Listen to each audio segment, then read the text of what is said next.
Hey everyone, it's Marc Bruin from simplifyinglife.com.au. I was reading through an article by one of my heroes in psychology, Steve Hayes. He's one of the founders of a modality. It's called acceptance and commitment therapy. I work a lot with that. And the article really resonated with me. So I'd like to talk you through what he wrote. And all the credit goes to him. He wrote all this, and then I put my little thoughts to it. He said one of the things that's been bugging him for years is that we work with these generic descriptions in counseling and in psychology as if life can be diminished or minimalized or brought together in averages or in categories or in schematics, if you will. And he says that's actually not a really good way of doing stuff because we are not averages. That's just not who we human beings are. And he said, it generally blocks out alternative thinking because if we think we're all average or normal is the word that gets used quite a lot, then we start to miss the individual aspects of ourselves. He said that's a mistake that often gets made in science. And there's part of a theory behind that. It's the ergodic theorem. Won't bore you with that, don't worry. But the same concept goes in mental illnesses or in mental health problems.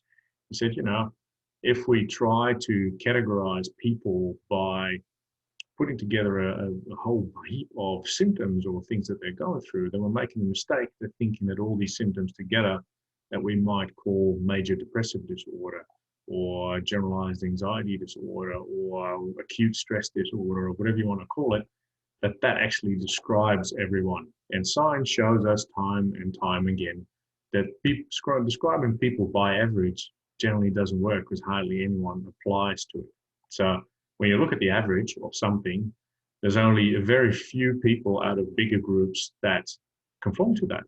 All the other ones lie on the outside. They have a completely different range of things going on. I'll give you an example. There was a study done, and this is what Steve writes about as well, with people with major depressive disorder, which is one of the mental illnesses, diseases out of the DSM-5. And when you read it, it sort of seems to describe this hidden yet really unfound mental disease that gives us all these symptoms. And he talked about a study that was done about 3,500 people or more, where they clustered all these symptoms together, and they found that all these people were suffering from all sorts of symptoms, a whole range of clusters of symptoms that if you would have put them all together would only apply to about 5 people out of the whole gamut of people that they interviewed, about 3,500, 3,700 or something. So put simply, all of the clusters of different symptoms that all these people that were suffering from major depressive disorder, that they were suffering from, all these clusters of symptoms, if you put them together and say, well, what's the norm, what's the average, then that would apply only to 5 people out of the 3,700. So 5 people were the average, were the normal, as in that's what all these clusters apply to. All the other people were lying outside in the field somewhere with different sets. So the simple conclusion is you can't just say that people are suffering from major depressive disorder as if that is something that we can compartmentalize into a group of symptoms, because hardly anyone fits those groups of symptoms. We just don't. So there is no normal depression. There is really specific depression with specific symptoms for that very specific person. And bringing it down to averages doesn't work, but we all try and do it, as if that's some sort of tattoo we wear on our back, Steve says. So when you look at mental illness, this is something I've become quite open about with clients, but also in general, because often we come up with protocols to treat people, or we find particular ways to deal with people that suffer from, say, major depressive disorder. And it's dysfunctional to do it that way, because then you would apply the law of averages as if there was one average person or one average description of major depressive disorder or generalized anxiety disorder that all this applies to. And it's just not true. 5 people out of 3,700 were the norm. So when I work with clients and they say, well, I'm dealing with anxiety, or I'm dealing with depression, or I'm dealing with post-traumatic stress, or I'm dealing with whatever, and they think that, I always do it this way, it's a label on their forehead that describes something that is what everyone would be if they feel that, and it's never the case. So as soon as we start sticking very generic labels on what we are experiencing, we're making a big mistake that what we think applies to the group also applies to the individual, because it hardly ever does. So what does that mean in terms of counseling? I don't want to make this too theoretical or philosophical, but what does it mean? It's like, well, it means that we make an error, thinking that what is normal also applies to us, and we make that error. And we look at Instagram, we look at statistics, we look at what groups of people do and what the average of that group of people have done. And then we think we need to conform to that average, whereas the reality is that hardly anyone ever conforms to that average. So we make a really big thinking error, thinking that normal is okay.